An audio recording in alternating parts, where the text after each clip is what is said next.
everyone, and welcome back to another video. In today's video I'm going to be talking about my favourite books of 2023, but just for the second half of 2023, because halfway through the year, well during August in 2023, I did a video talking about my favourite books of 2023, but for the first half of the year. So I will just direct you to that video, which will give you a sense of what the favourites were for that year, for those 6 months. There was a lot there, so that's why I decided to do that video. And there's also a lot here, which I'm really happy about. I really found that in 2022, I really was just like, I don't think I like reading. I'm picking really awful books. And last year, that completely changed. And I'm just happy about it because I just felt like I read so many more books. I was giving so many more books 4 stars. I think that's the highest rating I've given books. Like it's 4 stars is kind of, I think I've given, I don't know, I'll see when I do my 2023 like overall stats review. And I'll be doing like it from Storygraph. I'll be sharing all the wonderful charts and stuff from there. Again, because there are so many books, I don't know if the angle of this is weird. I don't know if that angle is a bit too high, but now I feel like it's like chopped the top of my head off. Not that that is actually that important. But yes, what was I saying? So I was saying I'm not going to talk about every single book in detail, simply because there are 13 books and this video would go on forever if I did it that way. So I gave 11 books 4 stars and 2 books 5 stars in the second half of the year. So I will just like run through them very quickly and like group them in a way that makes sense to me and then talk about them in that way. So we will start with the 4-star reads, and one of the books that I gave 4 stars is a book called I'm Sorry You Feel That Way. I had this on my read, I think it was from like, no, it definitely was from the beginning of 2023, because my flatmate, she read it and was like, I really like this book, and was like, you should read it. So it sat on my shelf for ages, and then like I was coming back from like an event from work, and I just took it with me, and I was like, yeah, I can get through it on the train, or at least make a good start on it through the train. And it was so good. I actually remember I did read a huge chunk of it on the train, and this old man who was like as we got towards Glasgow was just like, did you read all of that during this journey? And I was just like, I always feel really shy when people ask me about like my reading and stuff like that, because I'm just like, I'm just a fast reader. Like I don't see it as a huge skill, but I know to other people they're like, oh my god, and it just makes me feel really like anxious. Like I'm just like, ugh. But yeah, so I started on the train, and then I finished it like maybe a day or 2 later. I was blown away by how much I enjoyed this book. This author has such a wonderful way of capturing kind of like the fraught relationships between like siblings, but mainly in this book it's dealing with the relationships between mothers and daughters. This book essentially opens up with one of our characters, I can't remember the name of the sister, they're at a funeral, and it's to do with the planning of it and the kind of anxiousness she has around if she's done enough things. And then like one of her other sisters has returned from abroad, and her brother's there, and her mum is also there. And then it kind of like goes back and forth between the present day of the siblings, so the 2 sisters and the brother, and then their mum and the kind of upbringing that their mum had, along with like her sister, and it's the mum's sister whose funeral we're attending in the beginning of the story. And when you're looking at the girl's childhood, you're thinking, oh my god, but when you look back at the mum's childhood, you kind of are able to put together the pieces. And I think what I really liked about this book was its kind of like ability to make us empathise with the mum and the kids. You're able to see that trajectory, and you're able to see why things are falling in the way that they do. But as the kids experiencing it, they don't have that context. So it makes it really hard for them to understand like why their mum is behaving, and you can see the sort of dynamics of the family, why one sister does this, the other sister does this, and then you also see the kind of like struggles that the brother has. And I just thought it was just so well done. It was so well done in not making you only have sympathy for one character, you have sympathy for everyone, because you see the context of their life, which is what we're supposed to like have with, you know, each other, have that sympathy and empathy for each other. But we don't have the context of everything that everyone has been through, and we're also going through our own experiences in life, and that obviously determines how we navigate and interpret certain things. But I thought this book was really good at not being kind of like manipulative in the way that it forces you to feel for people, but it just made you feel for every single character in the way that you were like, life is hard, like life really freaking sucks sometimes, because you can see why X is reacting like this way, but we're all going through our own process, so that therefore we're not always aware of holding space for other people. So I thought the book was brilliantly written. It was really well written, the pacing was great, the characters were fine. Like usually in stories like this, there's a tendency to find the characters actually really annoying and really like spoilt. but you don't get that with this book because you have like a lot of their context. But yes, if you are into books about like mother-daughter relationships, I would definitely recommend this, but also anything to do with sort of family dynamics and mental health as well. The next book in the 4-star category is Lettera.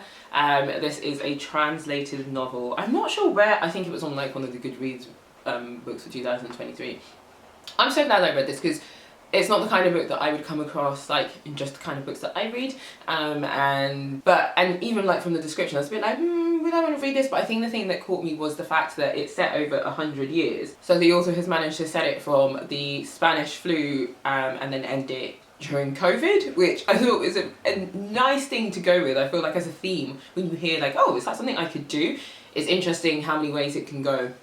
But this book is just so rich, and I'm so glad that I read it, and I feel like I'll be reading more from this author because I'm participating in the Storygraph challenge of like reading books from around the world, and books from Chile.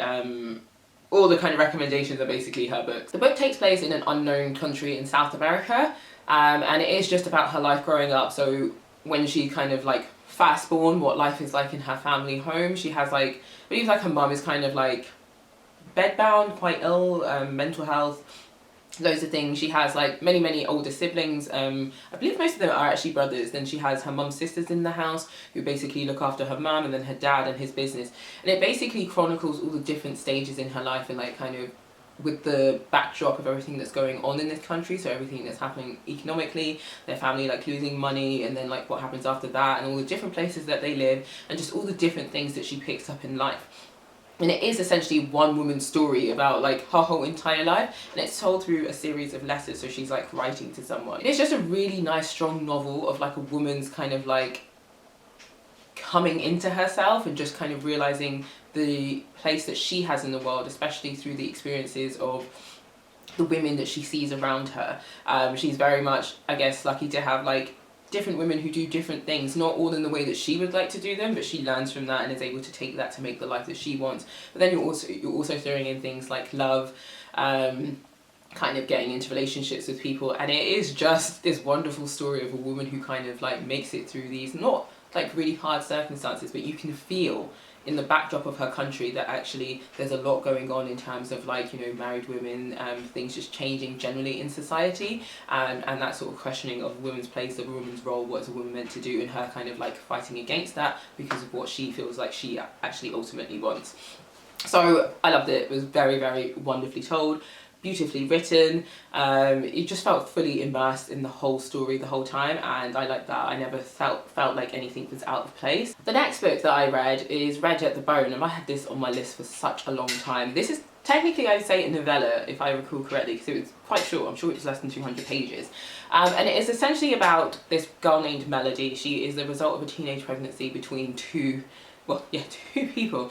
I think the thing that strikes me the most about this is the just genuine, I guess, shock. They didn't expect that the actions of having sex would lead to this baby, and that was the one thing that I was like flummoxed by. I was like, how did you not know that? But it's set in a time. But it is just about the kind of like generational hope. So you're sort of seeing things through her grandma's eyes and the hope that she had for her daughter. I believe Melody is having like a quinceañera, and she's wearing the dress that her mum would have worn had she had one, but she was pregnant with her, so she didn't. And it is about the kind of emotional ties the family have to, I guess, like your upbringing, your kind of future, what they hope for you because of the things that they have done to build that. So you're seeing things through the grandma's eyes, the dad's eyes is in her maternal parents' eyes, and then you're seeing things through her dad's eyes as well, and you also get to see something from like his mum's perspective as well. It's a very short book, it's not very plot driven, I would say. It's very much dealing with the thoughts and feelings of these characters, but what's lovely about this book is the way it's written. It's written in such a beautiful way that that's what makes the book really captivating, because I did feel like there's not really much plot here, but it was so beautiful to read about human nature and how they feel about their current situations and the hope that they have for this little girl and her life. Very beautiful to read, and it was also just so obvious that there was so much love for this child, despite, you know, where they might have been like chaos, you know, with the fact that she was like, I'm pregnant and I'm like 14, 15. You know, all the kind of troubles that the mum and the grandma and their relationship might have gone through, that kind of like is all bypassed when they all look at this little girl and see her. They absolutely all love her. So the next two books I'm going to talk to you about are from Agatha Christie, and they are from the Tommy and Tuppence series. I didn't think that I would find another kind of like series by her that I loved as much as Poirot, but this is it. And I wish he'd written more Tommy and Tuppence because I really love them. Tommy and Tuppence, in one of the first books, I'm not sure which one, they are like kind of friends from university, but as you read the rest of the books you realise they get together, they get married, and they have kids, which is not really like crucial to any of the stories. But I'm going to talk about two books, and I listened to them on audiobooks. So the first one is By the Pricking of My Thumb, and then the other one is Partners in Crime. Partners in Crime is a short story collection, and I adore short story collections from Agatha. I feel like I'm just greedy for her writing, so a short story collection is the perfect way to like satiate me, because it just has so many stories and it's them figuring out little things, and I just get more and more. And yeah, I'm just greedy, I love it. I won't talk too much about, or at all about, the stories in there, because there are a few. But all I know is I found all of them very, very engaging. You get to the end and you're like, oh, that was clever, oh, this was that, this was that. And it's, I believe towards the end of one of the short stories in this that we actually find out that Tuppence is pregnant. Which isn't a spoiler because they're not like relevant really to the story. So yeah, really nice. But let's talk about By the Pricking of My Thumb. By the Pricking of My Thumb takes place in like kind of, well, the setting is from like an old person's home. Tommy's aunt or something is like very unwell, and him and Prudence go to see her, and she's like really rude about Prudence and stuff, and you just kind of think, oh, she's an old lady, she's like lost her marbles and stuff. But it soon becomes quite evident, like, it's just kind of an act that she hasn't. But Tuppence leaves the room because the woman's just been like really rude to her, and she goes and talks with like another resident there, and the resident says something about like the child behind the fireplace and things like that. And then it just quickly becomes obvious that there is something going on at this kind of like old kind of nursing home or whatever. A couple of residents have died in just ways that they shouldn't have died as soon as they did. I'm not sure what really sets them off the track. I know it's something to do with Tuppence talking to that woman, but I think something else happens to act as like a sort of catalyst for that, and they essentially start like looking into this. And I found this one quite good. It was quite a nice like mystery that weaved like loads of different things, and it kind of felt like a bit chilling in some places as well, which I feel like I'm not really that used to with the Poirot novels, but it's again the kind of stories you can't talk about without ruining it for everyone, but a very thoroughly enjoyable one, and I think it is one of the like kind of firm faves of Tommy and Tuppence. The next book I'm going to talk about is Nearly All the Men in Lagos Are Mad. This is a short story collection, and I read this on holiday and I laughed so much. This book is brilliant, or this collection is brilliant. If I obviously didn't know it was written by one person, I would have said they were written by different people, because I feel from story to story, like the style and the tone is so different, and I like that. It shows like the author has such range. And it is essentially about like dating in Lagos, being married to Nigerian men, but it is also very much about like being a woman and what that kind of entails when you're trying to, I guess, please your family, go along with what society says, but also dealing with these really painful realizations of the things that like partnership comes with, and how, I guess, in this case, how hurtful like dating men can be. There is just a variety of stories in here that really punch you in the gut, and you're less like, that's awful, like, you know. But then there are some that are really witty, where they kind of like are just like not tricking the men because they're tricking them, but because the man has done something, and now there's like a kind of like, well, you thought this, but like here is the reversal. The next book I'm going to speak on is Shame is an Ocean I Swim Across, which is actually a poetry collection by Mary Lambert. This is a really stunning collection of very personal themes to Mary, I believe. It is dealing a lot to do with like body, I wouldn't say body positivity, but let's say body acceptance, a lot to do with like body shame, and it also says here that it deals with sexual assault and mental illness. And I just felt when I was reading a lot of this, I could feel so much of the pain that this author had gone through, and it was just, not that I connected with them because I related, in some cases perhaps, but because I strongly just felt like every single word that she put on the page, I understood the impact it was supposed to have, and it was having that impact, and I thoroughly like enjoyed that experience, even when it was like incredibly sad, incredibly gut-wrenching. And I just really felt like this is a really raw collection, and I just enjoyed so much of it. So yeah. Another book that I gave 4 stars is How to Change Your Mind by Michael Pollan. I feel like I might have talked about this very recently, but This is a non-fiction book, and it is talking about the author's kind of like experience trying different psychedelics, but also diving into the research in America and the development of psychedelics, just kind of where it all kind of popped off from. He does have a Netflix, I don't know if it's still available on Netflix, series, which is like video clips of like him going to like try all these like different medicines. And this was just like a really insightful book in terms of like his experience. I believe, like, I don't know, at the time he was doing it, he was maybe like 60, 70. And also just him chronicling. But it also just involved him looking at the history of how these things were created, the kind of like war on drugs, and how they've kind of like made their way into, I guess, like psychotherapy, and just therapy in general, and what studies have been done. And it was just very insightful. It took me about 6 months to read it, I'm not gonna lie, mainly because sometimes I forgot about it and other times I just wasn't like wanting to read it. But in the end, once I finished it, I was like, this was incredibly informative. So another book that I gave 4 stars is The Fated Sky. This is actually the second in a trilogy, and I have had the 3rd book on reserve from my library for months. I think it's just never coming through. Clearly, like, the person who took it out has just never returned it. So what I don't want to do is talk about the 2nd book, because then it then spoils what happens in the 1st book. But from the first 2 that I've read, the series as a whole focuses on a Jewish character working on basically moving American society to the moon. It's just because the 2nd one is a different kind of like plot in terms of like where they want to go. But the main character is a mathematician and a pilot. And it just becomes this thing of like, who amongst them in like the people that can do this, especially women, have the skills that they need. But also it is still about the women's battle to be seen as equals. Despite the fact that they have the exact same qualifications, they've proven themselves in terms of like knowledge and stuff, but just to even be considered for these projects, because of course, no, they're just going to send the men straight to the moon. So it's got so much to do with that. And what I like about this book overall is there's a nice, strong foundation for this woman. Like, her partner isn't like an annoying guy, you know, you can tell that there's genuine love and kind of respect and partnership between them, amongst all the other stuff that's going on. What I will say about this book is it's heavy on the science and the maths, and you really don't need to understand any of it to go through the book, but it kind of heavy on that, which is, you know, I guess you need it to kind of really solidify that you're trying to show that women have this capacity, and I guess people who are from that background, if they read this book, would really much enjoy that. I could have done without it, but I see why it's in there. The next book on my 4-star list is The House of Doors. I ended up picking this up because it was longlisted for the Booker Prize. When I was looking through what I possibly could like, I was like, this seems like one I could like, and I'm so glad I read it. It's usually not the kind of book I would read. It's set in the 1920s in, I feel like it wants to be Malaysia, but it's an unknown country.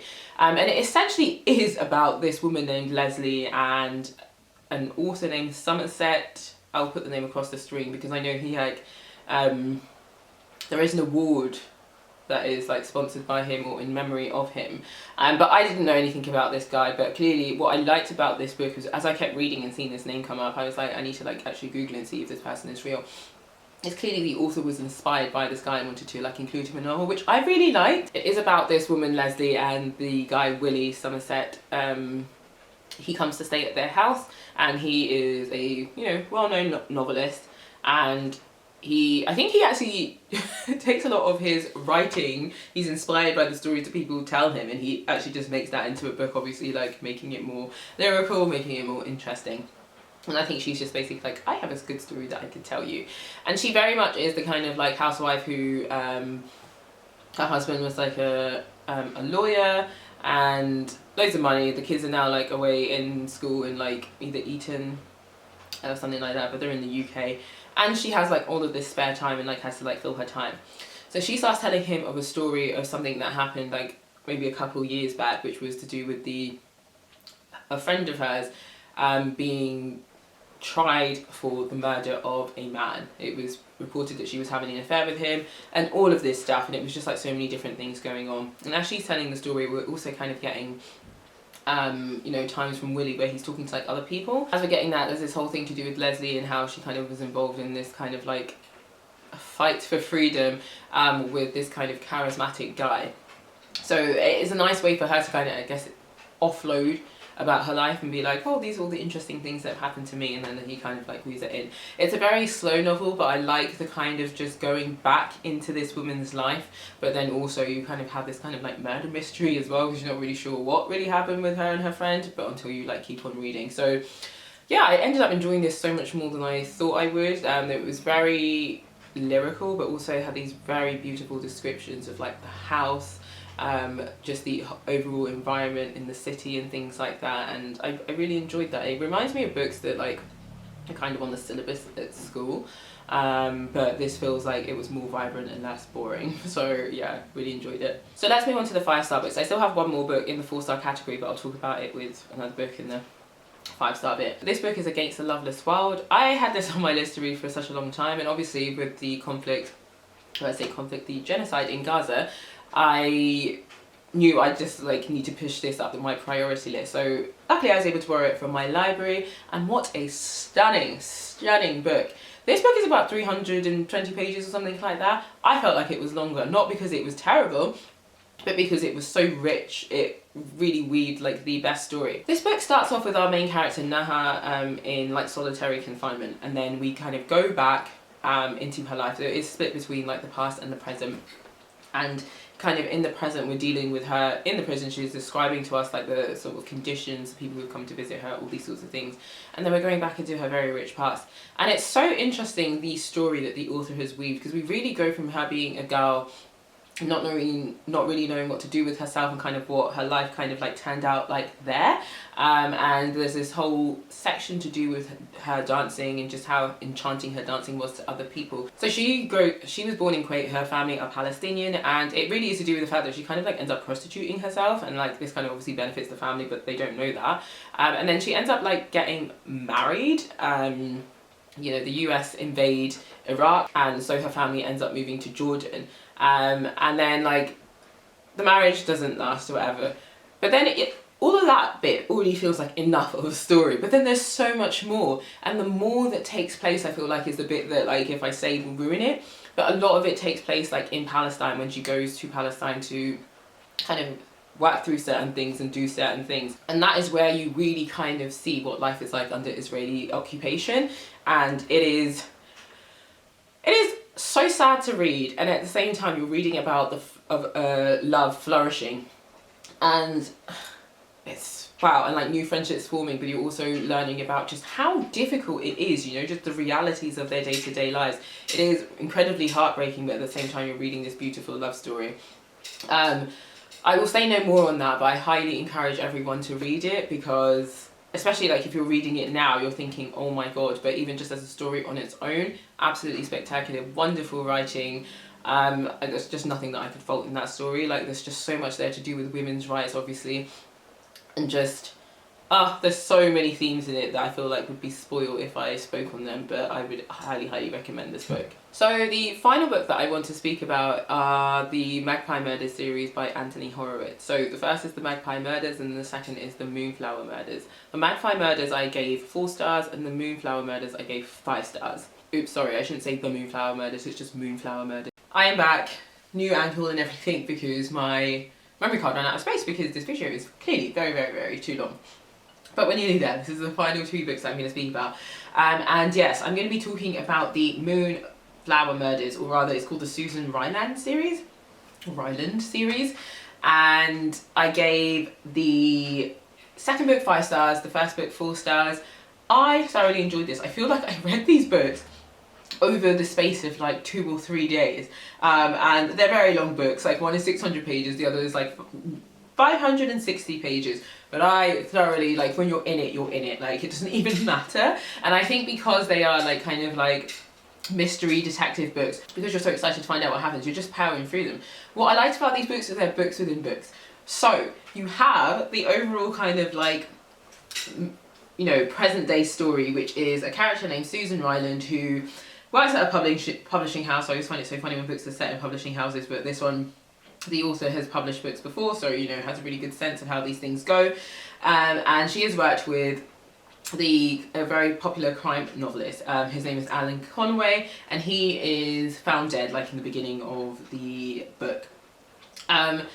So it is basically stated that the kind of clues to his murder, death, will be found by reading his book. He's reading his manuscript, and she is already reading the manuscript because, you know, it's one of the latest books that's come in, but the final chapter is missing. And so a lot of this is her hunt for that final chapter so she can, you know, find out how the book ends. But then it just starts becoming quite obvious in real life that there is something amiss about his, like, death / murder.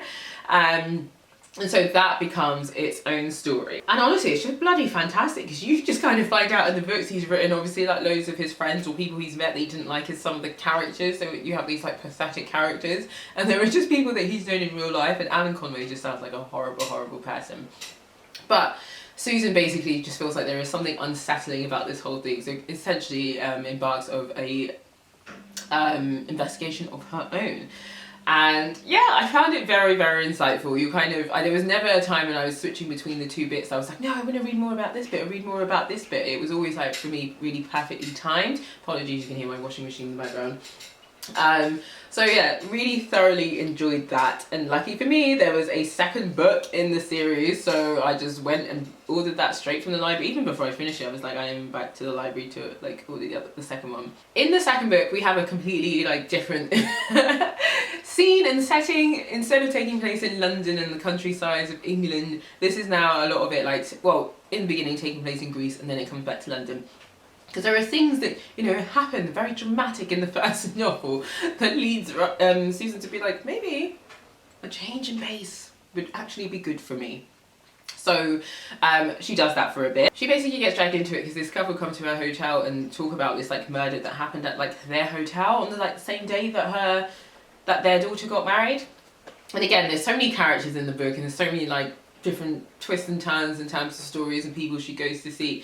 But again, you just get wrapped up in a whole lot of mystery, and it is delightful, it's exciting, it's like, you know, it's nice because it's quite layered and, like, complex, but not so complex that you can't figure it out, but there are different layers to it which makes the story even more intriguing. What I liked about this one is you could see some, like, really, like, classic nods to Christie. Like, it's not a locked room mystery, but you have a very close circle of people who could have committed this murder, but then also you're kind of like, could it possibly have, like, been an outsider? And obviously you're side-eyeing kind of, like, people who were close to the character and things like that. I'm being very vague about it because I think it's just one of those that once you know too much about the story, it kind of, like, spoils it for you. But there are just so many characters that you get introduced to, and just so many people that you think have motive, but you're just kind of really unsure. It's such a delightful series. I believe that second one was published in 2020, so maybe now this year I feel like we should be getting a new one. But they do have a TV series of this. I actually haven't finished watching the TV series because I didn't enjoy it. I was really surprised, actually, because Anthony Horowitz actually did the kind of, like, film adaptations for some of Agatha Christie's novels, so I believe that's, like, writing the screenplay and stuff. So I was quite surprised, actually, for the adaptation of his own book that, like, I don't know, I just felt like I don't like the TV series. I think the casting in some places is just really wrong. I can see places where they've, like, simplified the story or changed the story, and I don't really understand why. I guess the one thing I do like is that, you know, they've very much tried their hardest to, and they have achieved, have a, like, diverse cast of characters. And I like the kind of way that they repeat the character for one person in the present tense and then have them in the past story. But yeah, I've watched all the episodes apart from the final one, and I don't even feel excited about watching that, to be honest. So yeah, but anyway, this video is long enough without me talking about a TV adaptation. Those have been my favourite books of 2023, and yeah, just really glad that I had a really good reading year. You'll probably know that in this video I didn't hold up a lot of books, and that's because all those books I borrowed from the library, apart from the poetry collection that I held up, and I think I bought nearly All the Men in Lagos Are Mad. I bought that as a Kindle, as a book on my Kindle. So otherwise, thank goodness for my library. But thank you so much for watching this video. The next video I will do will be my sort of 2023 stats. But yeah, thanks for watching. I'll catch you in another one. Bye.